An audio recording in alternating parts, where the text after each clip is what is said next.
सभी शिक्षक मित्रों को नमस्कार। साथियों, मैं नीरज कुमार आप सभी का मेरे YouTube चैनल में एक बार फिर से स्वागत करता हूं। साथियों, आपको अवगत कराना है कि दीक्षा पोर्टल पर एक नया प्रशिक्षण आया है जिसका नाम है बच्चों की बातचीत, बच्चों का अहम संसाधन उत्तर प्रदेश।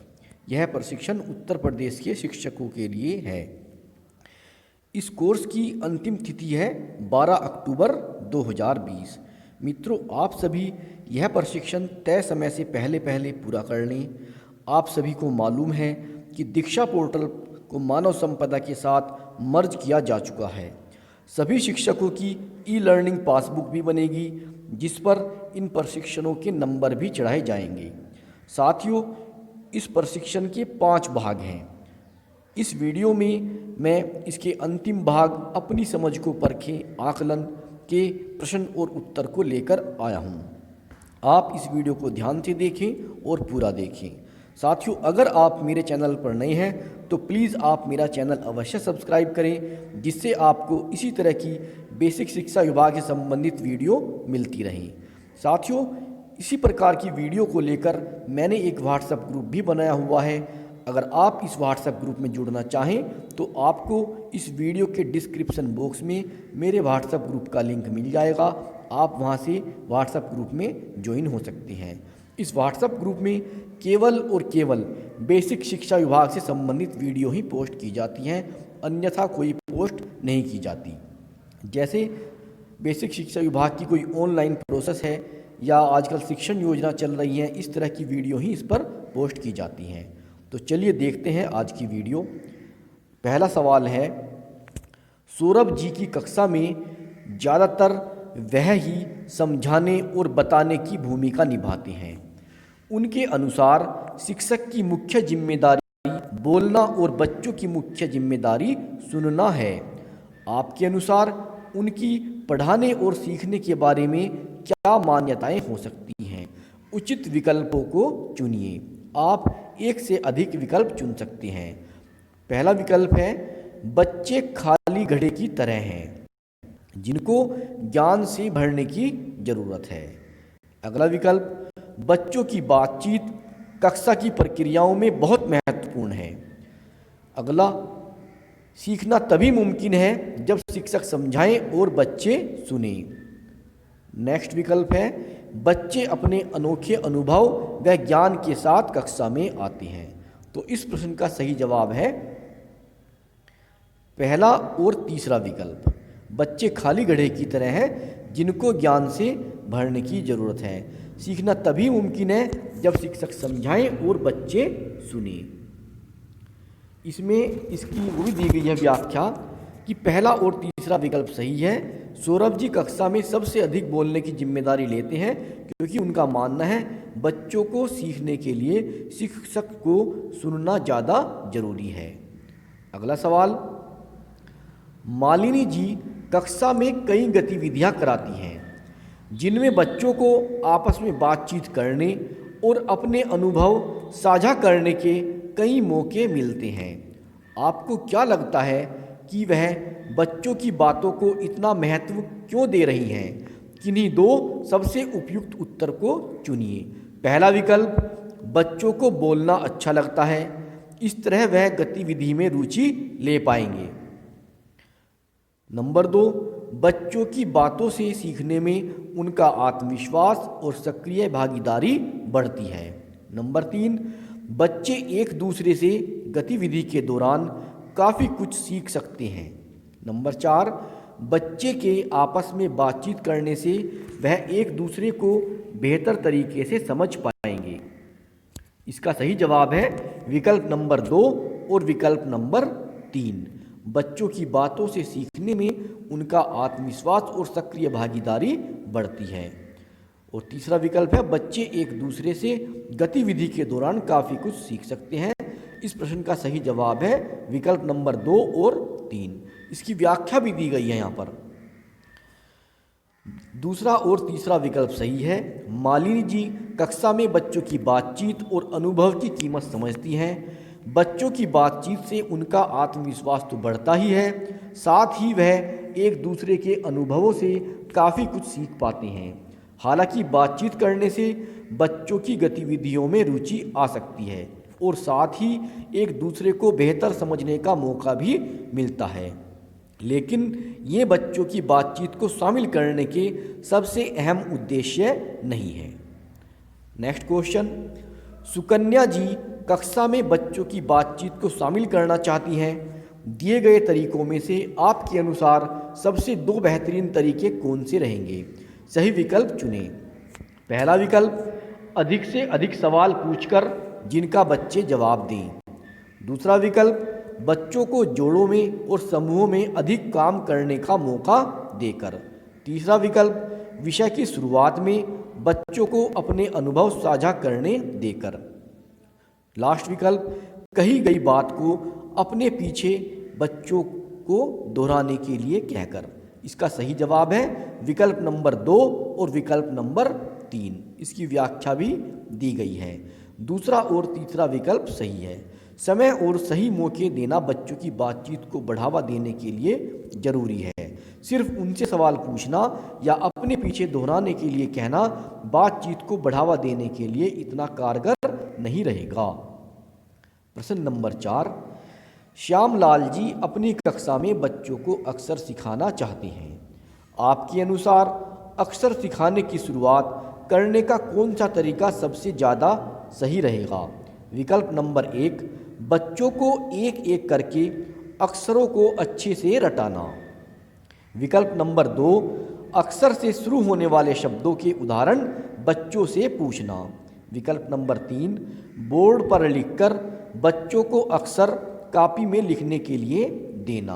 और विकल्प नंबर 4, कविता पाठ में बार बार एक ही अक्षर को गोला लगवाना।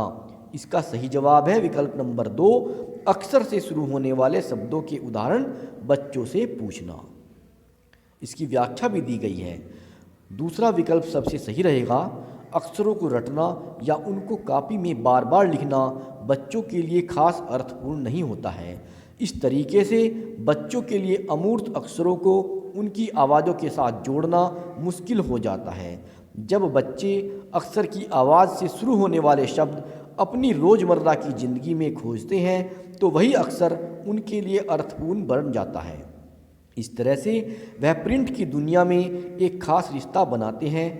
हालांकि कविता में एक ही अक्षर को बार बार पहचानना काफ़ी कारगर गतिविधि होती है, लेकिन उसका मुख्य उद्देश्य अक्षरों की लिखित बनावट को पहचानना होता है, ना कि अक्षर और उसकी आवाज़ के बीच संबंध बनाना। इसलिए बिल्कुल शुरुआत में यह गतिविधि इतनी कारगर नहीं रहेगी।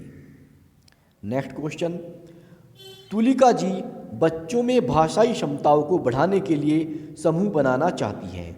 आपके अनुसार उनके लिए समूह बनाने का सबसे बेहतर तरीका कौन सा रहेगा? विकल्प नंबर 1, बिना किसी खास आधार के समूह बनाना। नंबर 2, लिंग के आधार पर समूह बनाना। नंबर 3, मिश्रित क्षमता के आधार पर समूह बनाना। नंबर 4, बच्चों की दोस्ती के आधार पर समूह बनाना। इसका सही विकल्प है नंबर 3, मिश्रित क्षमता के आधार पर समूह बनाना। इसका इन्होंने व्याख्या भी दी है। तीसरा विकल्प सबसे सही रहेगा। मिश्रित क्षमताओं वाला समूह बेहतर रहेगा ताकि अधिक समझ रखने वाले बच्चे दूसरे बच्चों की अवधारणाओं और समझ को बेहतर बनाने में मदद कर सकते हैं। दोस्ती, लिंग या बिना किसी आधार के समूह बनाना बच्चों की क्षमताओं को बढ़ावा देने में खास फायदा नहीं करेगा। प्रश्न नंबर 6, मृणालिनी जी ने बच्चों को जोड़ों में कहानी पढ़कर उनके अर्थ पर चर्चा करने को कहा। आपके अनुसार इससे क्या होगा? सबसे सटीक उत्तर चुनना है। एक ही विकल्प को चुन सकते हैं। पहला है, बच्चों को एक दूसरे की समझ को आंकने का मौका मिलेगा। नंबर 2, मृणालिनी जी को अपना काम करने का समय मिल जाएगा। नंबर 3, बच्चों की पाठ की समझ को आंकना आसान हो जाएगा। बच्चे एक दूसरे से कहानी के अलग और नए पहलू सीख पाएंगे। इसका सही जवाब है विकल्प नंबर 4, बच्चे एक दूसरे से कहानी के अलग और नए पहलू सीख पाएंगे। इसका व्याख्या भी दी गई है। चौथा विकल्प सबसे सटीक उत्तर है। हालांकि बच्चों के जोड़ों में कहानी पर चर्चा करने से सभी के लिए मुमकिन है, लेकिन बच्चे एक दूसरे को कहानी को समझने और एक दूसरे से कहानी के नए पहलू, अर्थ सीखने में मदद कर सकते हैं। शिक्षक को खाली समय मिलेगा यह कहना सही नहीं रहेगा, क्योंकि वह बच्चों की चर्चा को मॉनिटर करेगी। नेक्स्ट क्वेश्चन, शैलेश जी कक्षा में पढ़ाए गए विषय पर बच्चों द्वारा अपने शब्दों में किए गए प्रदर्शन या प्रस्तुतिकरण का इस्तेमाल काफ़ी पसंद करते हैं। इस तरह के तरीके के क्या फ़ायदे हो सकते हैं? सबसे उचित विकल्प चुनें। आप एक से अधिक विकल्प चुन सकते हैं। पहला विकल्प, बच्चे अधिकतर काम खुद करने की जिम्मेदारी लेना सीखेंगे। अगला नंबर 2, बच्चों को विषय या अवधारणाओं को अपने शब्दों में समझाने का मौका मिलेगा। विकल्प नंबर 3, प्रस्तुति के लिए बच्चे अपनी कल्पना और रचनात्मकता का इस्तेमाल कर पाएंगे। विकल्प नंबर 4, सबसे बेहतर समझ रखने वाले बच्चे को पहचानने में मदद मिलेगी। सही जवाब है विकल्प नंबर 2 और विकल्प नंबर 3। इसकी व्याख्या भी दी गई है। दूसरा और तीसरा विकल्प सही है। जब बच्चे अपने शब्दों में विषय को प्रस्तुत करते हैं तो उनका अपनी खुद की समझ पर विश्वास बढ़ता है। साथ ही इससे उनकी रचनात्मकता और अपनी समझ को खास तरीके से प्रस्तुत करने के कौशल को बढ़ावा मिलता है। ऐसा नहीं है कि शिक्षक को काम नहीं करना पड़ेगा। शिक्षक ही वह मार्गदर्शक है जो बच्चों को अपने विचार अर्थपूर्ण तरीके से संयोजित करने और विश्वास के साथ प्रस्तुत करने में मदद करते हैं। और इस तरह की औपचारिक बातचीत का उद्देश्य सबसे बेहतरीन बच्चे को ढूंढना नहीं होता है, क्योंकि ऐसा करना मुमकिन ही नहीं है। इससे सिर्फ ये समझा जा सकता है कि बच्चों ने विषय को किस तरह समझा है। नेक्स्ट क्वेश्चन, बच्चों में खोजपूर्ण बातचीत को बढ़ावा देने के लिए कक्षा में किस तरह के सवाल पूछे जा सकते हैं? उचित विकल्प चुनें। आप एक से अधिक विकल्प चुन सकते हैं। हाँ, ना या एक शब्द के उत्तर वाले सवाल, पहला विकल्प। दूसरा विकल्प, दूसरों की बात को दोहराने वाले सवाल। तीसरा विकल्प, अपनी राय के लिए सबूत देने वाले सवाल। नंबर 4, विषय समझाने हेतु उदाहरण देने वाले सवाल। इसका सही जवाब है विकल्प नंबर 3 और विकल्प नंबर 4। इसकी व्याख्या भी दी गई है। तीसरा और चौथा विकल्प सबसे सही रहेगा। बच्चों की खोजपूर्ण बातचीत को बढ़ावा देने के लिए ज़रूरी है कि उन्हें गहराई से सोचने के मौके दिए जाएं। बच्चों से विषय के लिए उदाहरण मांगना और अपनी राय के लिए सबूत देना दोनों ही बच्चों को गहराई से सोचने के मौके देते हैं। सिर्फ दूसरे की बात को दोहरा देना या फिर एक शब्द में उत्तर देना उनकी गहरी सोच और विषय के बारे में खोज करने को बढ़ावा नहीं दे सकता है। प्रश्न नंबर 9, तुलिका जी ने मोनू के जन्मदिन की योजना पाठ पढ़ाया, जिसमें मोनू के सभी दोस्त मिलकर उसके लिए एक पार्टी की योजना बनाते हैं। पाठ को पढ़ाने के बाद उन्होंने बच्चों को समूहों में बांटकर एक बच्चे के जन्मदिन के समारोह की योजना तैयार करने को कहा। सबको समूह में सूची बनानी थी कि जन्मदिन मनाने के लिए क्रम से क्या क्या काम करने पड़ेंगे और साथ ही किस किस सामान की ज़रूरत पड़ेगी। आपके अनुसार इस गतिविधि को कराने से क्या क्या लाभ हो सकते हैं? आप एक से अधिक विकल्प चुन सकते हैं। पहला विकल्प, बच्चों को पाठ की समझ को सीधा सीधा लागू करने का मौका मिलेगा। बच्चे एक दूसरे से पाठ में आई बारीकियों को बेहतर तरीके से समझ पाएंगे। नंबर 3, बच्चों को अपनी अपनी जन्मदिन की पार्टी के बारे में बात करने का मौका मिलेगा। नंबर 4, बच्चों को पाठ में आए नए शब्दों को अच्छे से याद करने का मौका मिलेगा। इसका सही जवाब है विकल्प नंबर 1 और विकल्प नंबर 2। बच्चों को पाठ की समझ को सीधा सीधा लागू करने का मौका मिलेगा। बच्चे एक दूसरे से पाठ में आई बारीकियों को बेहतर तरीके से समझ पाएंगे। इसका व्याख्या भी दी गई है कि पहला और दूसरा विकल्प सही है। हालांकि आखिरी दो विकल्प शायद इस गतिविधि में मुमकिन हो, लेकिन वह इस गतिविधि को कराने के मुख्य उद्देश्य नहीं हो सकते हैं। इस गतिविधि में बच्चे अपनी समझ को लागू तो कर ही पाएंगे, साथ ही तुलिका जी को भी बच्चों की पाठ की समझ को आंकने का मौका मिलेगा। साथ में योजना बनाने से बच्चे एक दूसरे से पाठ में आए अलग अलग पहलुओं पर चर्चा कर पाएंगे और उन्हें बेहतर तरीके से समझ पाएंगे। नेक्स्ट और अंतिम प्रश्न। कुणाल जी 7वीं कक्षा को हिंदी पढ़ाते हैं। आज़ादी पर पाठ पढ़ाने के बाद वह बच्चों को पाठ को अपने अपने तरीके से प्रस्तुत करने को कहते हैं। बच्चों के एक समूह ने जब नाटक के रूप में पाठ को प्रस्तुत करने का फैसला लिया, तो कुणाल जी को नाटक में प्रस्तुतिकरण का कुछ खास फ़ायदा समझ नहीं आया।